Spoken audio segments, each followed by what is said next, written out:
बिस्मिल्लाहिर्रहमानिर्रहीम, अस्सलाम वालेकुम। खेलों की खबरों पर तबसरों और तज्जियों से स्कोर के एक और प्रोग्राम के साथ सैयद याया हुसैनी आपकी खिदमत में हाजिर है। चेयरमैन पाकिस्तान क्रिकेट बोर्ड की ज़ेर क़यादत पाकिस्तान क्रिकेट बोर्ड ने अपने खिलाड़ियों के लिए सेंट्रल कॉन्ट्रैक्ट निज़ाम में अहम तब्दीलियाँ करते हुए एक नया और मुनफरद स्ट्रक्चर मुतारफ़ कराने का फ़ैसला किया है। पाकिस्तान क्रिकेट बोर्ड की जानिब से जारी करदा प्रेस रिलीज़ में कहा गया है कि आलमी क्रिकेट के मुसलसल इर्तिक़ा के साथ ये महसूस किया जा रहा था कि टेस्ट और T20 खेलने वाले क्रिकेटर्स को एक ही पैमाने पर परखना अब हक़ाइक़ से मुताबिकत नहीं रखता। पाकिस्तान क्रिकेट बोर्ड ने इस बदलती हुई सूरत हाल में कायदाना किरदार अदा करने का फ़ैसला किया और एक ही निज़ाम सबके लिए की पॉलिसी को तर्क करते हुए ऐसा इंफ्रास्ट्रक्चर बनाया है जो हर फॉर्मेट की अलग शनाख्त, अहमियत और ज़रूरियात को वाज़ेह तौर पर तस्लीम करता है, उन्हें तरजीह देता है और उनके तहफ़्फ़ुज़ को यकीनी बनाता है।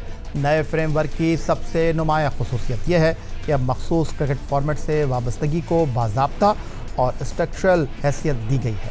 सेंट्रल कॉन्ट्रैक्ट रखने वाले हर खिलाड़ी को एक मखसूस फॉर्मेट पाथवे से मुंसलिक किया जाएगा। Chairman Pakistan cricket board Syed Mohsin Raza Naqvi ने भी इसमें इस बात का खुलासा किया। हमने 4 लोगों की कमेटी बनाई थी जिन्होंने 15-20 दिन बहुत दिन रात काम किया और जो कॉन्ट्रैक्ट्स प्लेयर्स को मिलते थे, आपको पता है हर दफ़ा ये बहस आती थी कि जी ये कॉन्ट्रैक्ट्स जो हैं ये किसी को D क्यों मिला है, किसी को C क्यों मिला है, किसी को B क्यों मिला है, किसी को A क्यों मिला है। तो उसके बाद कई दिन ये डिस्कशन और प्लेयर्स भी बड़े अनकम्फर्टेबल होते थे बिकॉज वो समझते थे कि उनको कुछ और मिलना चाहिए, मिलता कुछ और है। तो हमने इसके ऊपर एक पेपर रेडी किया जो आपके साथ भी शेयर कर रहे हैं, जिसमें 85% जो कॉन्ट्रैक्ट का तरीक़ेकार है वो अब ह्यूमन से निकल गया है। अब वो सारा का सारा डेटाबेस होगा और उसके बाद 15% हैं जो सिलेक्शन कमेटी के पास होंगे। 85% जो है वो सारा का सारा परफॉर्मेंस बेस्ड सारी चीज़ और उसके अलावा क्राइटेरिया रख दिए गए हैं। पाकिस्तान क्रिकेट बोर्ड की जानिब से जारी करदा प्रेस रिलीज़ में नए सेंट्रल कॉन्ट्रैक्ट में बताया गया कि पुराने निज़ाम में खिलाड़ियों को A, B, C और D कैटेगरीज़ में तकसीम किया जाता था जो सिर्फ मुआवजे की सतह को ज़ाहिर करती थी, लेकिन नए निज़ाम में उनकी जगह 5 वाज़ेह फॉर्मेट ट्रैक्स मुतारिफ़ कराए गए हैं। ट्रैक A, B में टेस्ट और वनडे खेलने वाले क्रिकेटर शामिल होंगे। इस फॉर्मेट का हिस्सा पाकिस्तान के वो नुमाया खिलाड़ी बनेंगे जो कि टेस्ट और वनडे टीमों की बुनियाद है। ये बोर्ड की प्राइम कैटेगरी होगी। ट्रैक A फॉर्मेट से वाबस्ता खिलाड़ी मुकम्मल तौर पर टेस्ट क्रिकेट के लिए वक्फ होंगे। इस ट्रैक का मकसद टेस्ट स्पेशलिस्ट को तहफ़्फ़ुज़ और फ़रोग़ देना है। ट्रैक B, C के इस फॉर्मेट से वो खिलाड़ी वाबस्ता होंगे जो महदूद ओवर की क्रिकेट के स्पेशलिस्ट होंगे। ट्रैक D की कैटेगरी मुख्तसर फॉर्मेट के माहिर खिलाड़ियों के लिए होगी जिन्हें कौमी ज़िम्मेदारियों के साथ फ्रेंचाइज क्रिकेट खेलने की ज़्यादा आज़ादी हासिल होगी। इसके A जो है वो टेस्ट क्रिकेट है, B जो है वो ODI क्रिकेट है और C जो है वो T20 क्रिकेट है। अब इसमें आपको 2 तरह के प्लेयर्स मिलेंगे जो टेस्ट भी खेलते हैं, ODI भी खेलते हैं, तो उसको हमने A, B कैटेगरी में रखा है। कुछ ऐसे प्लेयर्स हैं जो वनडे क्रिकेट भी खेलते हैं और T20 भी खेलते हैं, तो उसको हमने B, C कैटेगरी रखी है। A सिर्फ A टेस्ट क्रिकेट और एंड में जो ओनली T20 प्लेयर्स हैं। इसी तरह से उनकी जो स्कोरिंग है वो इंटरनेशनली रिनाउंड जो सिस्टम है वो उनकी रैंकिंग करेगा और रैंकिंग जो है वो सिर्फ उस सिंपल आपकी run scores, average, strike rate नहीं देखेगी, वो आपकी एक एक चीज़ कि वो उस वक़्त इम्पैक्ट क्या था बॉलिंग में, सिर्फ नॉट ओनली द विकेट्स और आपकी इकॉनमी, बिकॉज उस परफॉर्मेंस से आपकी टीम को क्या फ़ायदा हुआ है। फोकस ये है कि आप प्लेयर्स को जो इंडिविजुअल परफॉर्मेंस से निकाल के आपने उनको लेके आना है मैच विनिंग परफॉर्मेंस में जिसमें पाकिस्तान को फ़ायदा हो। ये ना कि सिस्टम यहाँ पे इम्प्लीमेंट करेगा, ये डोमेस्टिक में पिछले साल से ये सिस्टम इम्प्लीमेंट हो चुका है। उधर पाकिस्तान क्रिकेट बोर्ड की जारी करदा मीडिया रिलीज़ में ये भी बताया गया है कि क्रिकेटर सेंट्रल कॉन्ट्रैक्ट हासिल करने के लिए कैसे अहल होंगे। इसके लिए उन्हें 3 मरहलों पर मुश्तमिल एक निज़ाम से गुजरना होगा। पहले मरहले में मेडिकल और फिटनेस टेस्ट होगा। हर खिलाड़ी की जामे मेडिकल और फिटनेस असिस्टेंस की जाएगी। दूसरे मरहले में सेंट्रल कॉन्ट्रैक्ट हासिल करने के लिए क्रिकेटर्स के लिए लाजमी होगा कि वो डोमेस्टिक क्रिकेट में फ़ाल तौर पर शरीक हों। तीसरे मरहले में कारकर्दगी के हवाले से ये बताया गया है कि हर खिलाड़ी की कारकर्दगी का बारीक बीनी से जायज़ा लिया जाएगा। Chairman Pakistan cricket board Syed Mohsin Raza Naqvi से प्रेस कॉन्फ्रेंस में ये सवाल हुआ कि टेस्ट टीम के हेड कोच सरफराज अहमद का मुस्तकबिल क्या है, साबिक टेस्ट कप्तान यूनुस खान को क्या जिम्मेदारी दी जा रही है और साबिक टेस्ट कप्तान डायरेक्टर क्रिकेट मोहम्मद हफीज़ को क्या रोल मिलेगा, जिस पर सैयद मोहसिन रज़ा नकवी ने कहा कि उन्हें न्यूज़ चैनल से ही पता चलता है कि यूनुस खान को हेड कोच बना दिया गया है, लेकिन ऐसा कुछ भी एजेंडे में शामिल नहीं। मोहम्मद हफीज़ समेत दीगर क्रिकेटर्स से क्रिकेट की बेहतरी के लिए बातचीत चल रही है। कई चीज़ें मैं जैसे 3-4 दिन पहले हेडलाइन चल रही थी कि जी यूनुस खान जो हैं वो टेस्ट टीम के कोच मुकर्रर, मेंटोर, हेड कोच जो भी हैं। अब ये बातें तो मुझे चैनल से पता चलती हैं, जबकि हमारे पास तो उस तरह का ना कोई एजेंडा था ना कोई चीज़ थी। अब मैं उस पर क्या कह सकता हूँ, अगर कोई ख़बर उस दिन ना मिल रही हो और उस दिन वो कह के चलो सुबह आज ये खबर बना के चला देते हैं, तो उस पर मेरा कसूर तो नहीं है। तो पाकिस्तान क्रिकेट बोर्ड क्या सोच रहा है? और कहा जा रहा था कि 15 जून 2026 बरोज़ पीर पाकिस्तान क्रिकेट बोर्ड के अहम फैसलों का, अहम जिम्मेदारियों का दिन होगा। और क्या वाकई अहम जिम्मेदारियां दी गई हैं, क्या वाकई अहम फैसले किए गए हैं, ये सब कुछ हमने आपके सामने पाकिस्तान क्रिकेट बोर्ड की मीडिया रिलीज़ और प्रेस कॉन्फ्रेंस में क्रिकेट बोर्ड के थिंक टैंक की ज़बानी आप तक पहुंचाया। एक ब्रेक की तरफ बढ़ते हैं, लेकिन जब ब्रेक से वापस लौटेंगे तो पाकिस्तान के टेस्ट बैट्समैन अहमद शहजाद साहब हमारे साथ मौजूद होंगे पाकिस्तान क्रिकेट बोर्ड की इस नई डेवलपमेंट पर तबसरे और तज्जिए के लिए।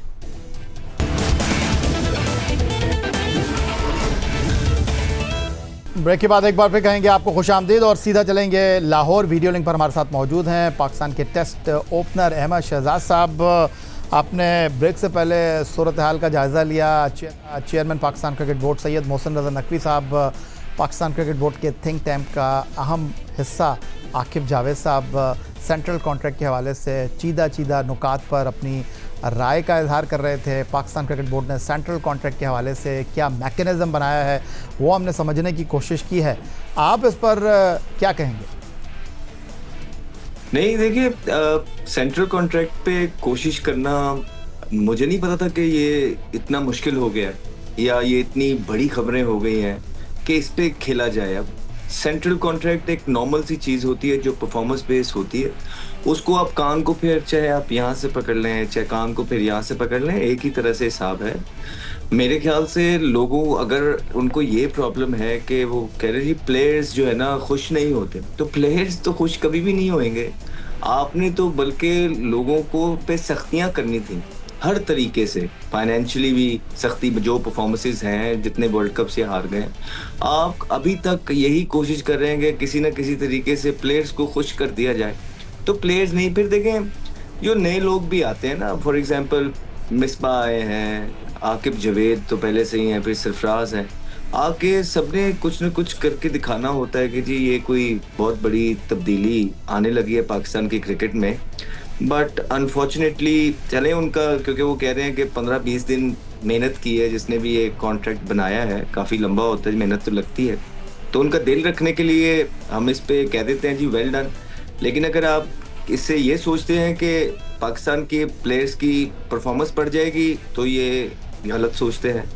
अगर आप इससे ये सोचते हैं कि टेस्ट के अंदर शॉट सिलेक्शन ठीक हो जाएगी, गलत सोच रहे हैं। टेम्परामेंट बढ़ जाएगा, गलत सोच रहे हैं।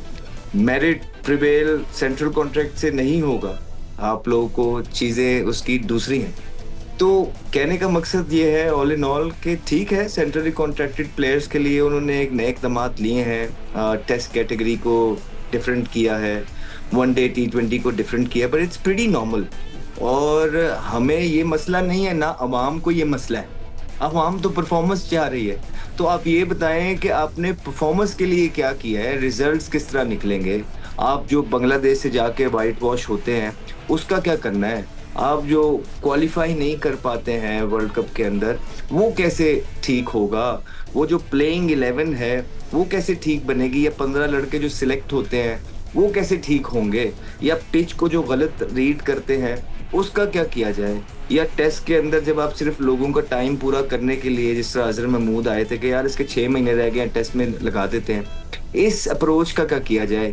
क्या जो सरफराज अहमद को आपने टेस्ट का कोच बनाया है बगैर किसी तजर्बे के, प्लेइंग डेज में से उनको निकाल के आपने, तो इसका डिसीजन का क्या किया जाए?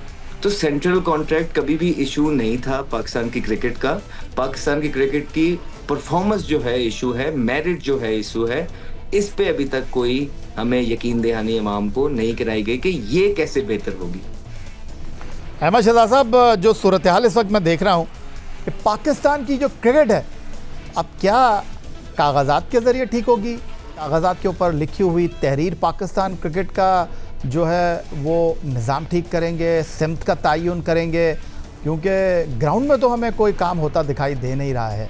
और जो सबसे अहम चीज़ है कि आपके पास जो तबीब हैं जो पाकिस्तान क्रिकेट बोर्ड को चला रहे हैं, Mike Hesson, Aqib Javed, Asad Shafiq, part timer Misbahul Haq, test team के हेड कोच सरफराज अहमद साहब, ये वो लोग हैं जो कि पाकिस्तान क्रिकेट के साथ मुंसलिक हैं। असद शफीक की ख़ास तौर पर मैं यहाँ पर आपसे बात करना चाहूँगा। वो पाकिस्तान क्रिकेट के साथ पिछले 2 साल से मुंसलिक हैं। सिलेक्शन का मामला आपके सामने है। अभी पाकिस्तान की ख़वातीन टीम की कारकर्दगी आप देख लें, जब से टीम ने जहाज़ में बैठकर आयरलैंड का दौरा किया, उसके बाद टीम इंग्लैंड पहुंची, सिवाय टीम के दामन में नाकामियों के अलावा कुछ हो नहीं रहा। लोग तब्दील नहीं हो रहे। आप सिस्टम को कभी यहाँ से पकड़ लेते हैं, कभी 2 कागज़ इधर तब्दील कर देते हैं, कभी 2 कागज़ इधर तब्दील कर देते हैं, कभी पैराग्राफ तब्दील कर देते हैं। मामला तो इससे ठीक नहीं होंगे। जी, जब आप जिम्बाब्वे के अगेंस्ट जीत के विमेन क्रिकेट टीम की ट्वीट्स या कैंपेन्स चलाएंगे तो फिर यही होना था। आप जाते साथ ही जो हाल आपका हुआ है, बच्चियां हैं अपनी, उनका भी क्या कसूर है, मेहनत करती हैं। लेकिन फिर ये रियलिटी भी है पाकिस्तान की क्रिकेट की। है तो पाकिस्तान की क्रिकेट ना क्रिकेट बोर्ड के अंदर ही आ रही है और क्रिकेटर्स ही उसको चला रहे हैं। तो ये भी अब थोड़ा हाइप दे दें, इसकी भी बना लें चीज़ें, और ये भी बता दें जिस तरह जिम्बाब्वे से जीत के सारी ट्वीट्स और एक माहौल बनाया था, ये 3-4 मैच भी जो हारे इनका भी एक माहौल बना दें उसी तरह का, और बता दें इस कौम को कि यहाँ क्या हुआ। फिर उसके बाद देखें, आप असद शफीक की बात कर रहे हैं। असद शफीक है, मिसबाउल हक है। असद शफीक काफ़ी अरसे के साथ हैं, कोई चेंज नहीं लेके आ रहे हैं, कुछ इम्पैक्ट तो उनको बिल्कुल नज़र नहीं आता है। अगर आप सिलेक्शन कमेटी के अंदर हैं तो उनको जो है ना फ्रंट पे आके लीड करना चाहिए, अपनी एक से रखनी चाहिए। हाँ अहमद शहजाद साहब, उनको एक और ओहदा दे दिया गया है, उनको बैटिंग कोच भी बना दिया गया है। तो कहने का मकसद ये है कि वही आप मिसबाउल हक की तरफ गए हैं। देखिए 15 साल से क्रिकेट के साथ मुंसलिक है ना, परफॉर्मेंस देखें ना, टीम में आके 8वें 9वें नंबर पे अगर आपकी टीम खड़ी हो रही है तो फिर आप कुछ ना कुछ तो गलत ही करते आए ना, क्योंकि आप रेगुलरली क्रिकेट टीम का पार्ट रहे हैं, एक जॉब से दूसरी जॉब, दूसरी से तीसरी जॉब। तो ये अवाम अब आपसे सवाल पूछती है कि आप 15-15 साल से जो लगे हुए हैं आपकी क्या। फिर उसके बाद आप कहते हैं जी एक कंप्यूटर बेस्ड सारी चीज़ें हो जाएंगी। देखिए कंप्यूटर बेस्ड क्या हो जाएगी, आपने पहले भी बोला था मोहसिन नकवी साहब ने कि ये हम डाटा ड्रिवन जो है ना चीज़ करेंगे। अब डाटा ड्रिवन हमारे उन्होंने ही तो बेड़ा गर्क किया है। वो करते ये हैं कि वो सिलेक्टिव स्टैट्स जो हैं वो आपको ला के दिखा देते हैं अपने लोगों को। फिर डाटा आपको ये ज़रूर बता सकता है कि यार ये इतनी एवरेज से खेला है, या हुसैनी ने 6 मैच खेले हैं। ये थोड़ी बता सकता है कि भाई किस कंडीशन में खेले हैं, कितने चांसेस मिले हैं, अंपायर ने कितना फेवर किया है, ऑपोजिशन की बॉलिंग कैसी थी, अंडर चेस कर रहे थे कि पहली बारी ले रहे थे। ये तमाम चीज़ें फिजिकल तौर पे जिन लोगों को तनख्वाह मिलती है लाखों रुपए में, उनका काम है ग्राउंड के अंदर जाके सिलेक्टर्स का देना। कोई बड़ी बात नहीं है, 4-6 पता नहीं काफ़ी सिलेक्टर अब भी हो गए हैं, तो 1-1 2-2 टीमें चुन ले और जाके जो है ना एक टीम की सारी वो लेके। लेकिन गर्मी होती है ना, लेकिन उसके लिए डोमेस्टिक में फिर जाना पड़ता है, फिर इतनी सारी चीज़ें करनी पड़ती हैं, कोई आसान नहीं है। तो आसान यही है डाटा ड्रिवन बना दिया जाए। तो वो तो पहले भी हमें ये बोला हुआ था। सो कहने का मकसद ये है भाई कि इन शॉर्ट ये तमाम चीज़ें एक सनसनी मचाने के लिए थोड़े दिन की, जिन दिनों के अंदर क्रिकेट नहीं है उस लिहाज से तो ठीक है, लेकिन इससे क्रिकेट कैसे बेहतर होगी, कोई एक दफा आके कोई भी सीनियर प्लेयर बता दे।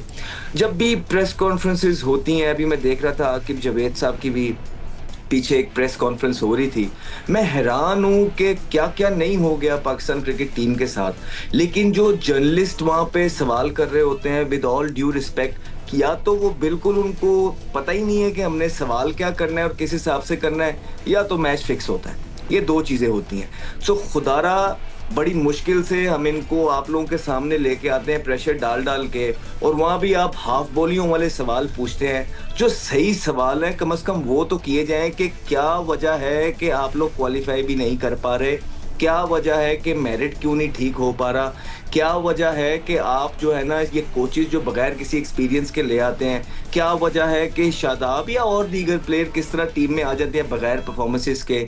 ये इन चीज़ों की वजूहात पूछने के अलावा जो सारे सानिया पाकिस्तान क्रिकेट के साथ हुए होते हैं, हम उनसे जो है ना हाफ बॉलियों वाले सवाल पूछ रहे होते हैं और उनके पास भी कोई जवाब नहीं। फॉर एग्जाम्पल, जी कामरान गुलाम क्यों नहीं खेल रहे?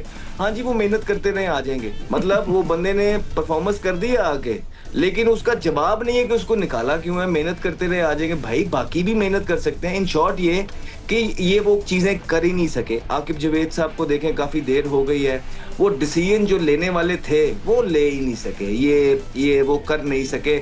और कहाँ वन मैन शो थे।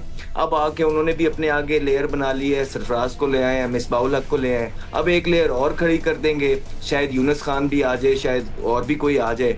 तो ये सिर्फ लेयर्स बन रही हैं। ये नहीं देख रहे कि क्या एक दूसरे के साथ ये लोग काम कर पाएंगे कि नहीं कर पाएंगे। ये कोई भी नहीं देख रहा कि एटमॉस्फेयर कैसा क्रिएट करना है वहाँ पे, लीडरशिप किसके पास होगी, पावर किसके पास होंगे, ये कोई भी चीज़ नहीं देख रहा, ना ही बता रहा है। सिर्फ एक के बाद एक। पहले तो ये होता था कि चलो जो परफॉर्मेंस नहीं कर रहा होता था उसको निकाल दिया जाता था, लेकिन इस दौर में ये हो रहा है कि उसको निकाला नहीं जाता, बस उसकी पोस्ट बदल दी जाती है। कभी कोई विमेन में चला जाता है, कभी कोई सीनियर मैनेजर हो जाता है, कभी कोई कोचिंग में आ जाता है, तो कभी कोई सिलेक्शन कमेटी में आ जाता है। किसी के पास 3 होते हैं। अब वही जिस तरह से शफीक की आपने बात की। अच्छा अहमद, आपने बहुत सारी बातें की। अब कहा यह जा रहा है कि जो आपका नया सेंट्रल कॉन्ट्रैक्ट है उसमें 85 जो है वो डेटा का किरदार होगा। फिर आकिब जावेद साहब हमें बता रहे हैं कि आप सिर्फ ये ना सोचें कि आप रिकॉर्ड के ऊपर, आदाद शुमार के ऊपर टीम का हिस्सा बनेंगे। अगर किसी ने 15 रन स्कोर किए हैं और 2 विकेटें लेकर इम्पैक्टफुल परफॉर्मेंस रही है, ये कंसीडर होगा।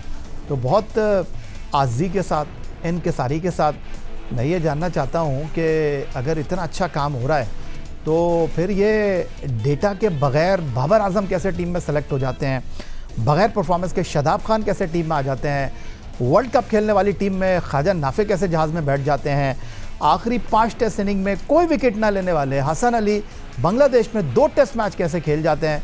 अगर ऐसे ही चलना है तो सिर्फ़ और सिर्फ ये एक कागज़ का नया पुलंदा होगा और इसके पीछे अब आपकी सिलेक्शन कमेटी छुपेगी। जी बिल्कुल ऐसे ही है, जिस तरह मैंने पहले ही कहा है कि सिर्फ ये मीडिया पे आके चीज़ों को डिस्गाइज करने वाला काम है और कोई है नहीं। जो रियलिटी बेस्ड क्रिकेट में जिससे फ़र्क आने हैं वो आपने कोई भी नहीं। और अगर आप हमसे पूछते हैं, देखिए हम भी एक हद तक ही आपको बता सकते हैं, ठीक है। जो आपने रखे में ये तो उनका काम है आपको चीज़ें बताना। और अगर उन्होंने आपको ये चीज़ बताई है, जो क्रिकेटर्स आपने रखे हुए हैं, कि ये करेंगे तो चीज़ें ठीक हो जाएंगी, देन गुड लक, कोई बात नहीं। हम भी यही हैं, वो भी यही हैं। ज़्यादा से ज़्यादा 3 महीने 4 महीने बाय कर लेंगे, वो इससे ज़्यादा तो नहीं कर सकते ना, क्योंकि ऑलरेडी जो है ना इनको भी सबको आए हुए काफ़ी देर हो गई है। तो इससे ज़्यादा नहीं, परफॉर्मेंस ग्राउंड में पता लग जाती है। फिर माशाल्लाह अगर इतना इनका डोमेस्टिक का कल्चर सिस्टम तगड़ा हो गया है तो फिर प्लेयर्स क्यों नहीं प्रोड्यूस हो रहे उस तरह का, कैसे होंगे? आपके कोचेस का क्या करेंगे?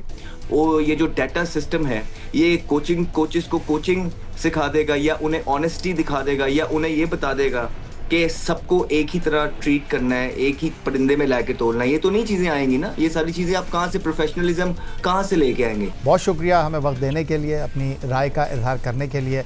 और पाकिस्तान क्रिकेट बोर्ड की जानिब से सेंट्रल कॉन्ट्रैक्ट का पुलंदा सामने आया है। ये ऐसा लग रहा है कि रियाजी का वो सवाल है जो ना हल हो रहा है ना समझ आ रहा है। यही था आज का हमारा प्रोग्राम। एक्स अकाउंट पर आप हमें फॉलो कर सकते हैं, ईमेल कर सकते हैं, अपनी राय से आगाह कर सकते हैं score@jio.tv पर। इस दुआ, इस उम्मीद, इस तवक्को के साथ कि पाकिस्तान में खेलों खिलाड़ी तरक्की करते रहें। सैयद यार हुसैन को स्कोर की पूरी टीम के साथ अगले प्रोग्राम तक के लिए इजाज़त दीजिए। अल्लाह हाफ़िज़।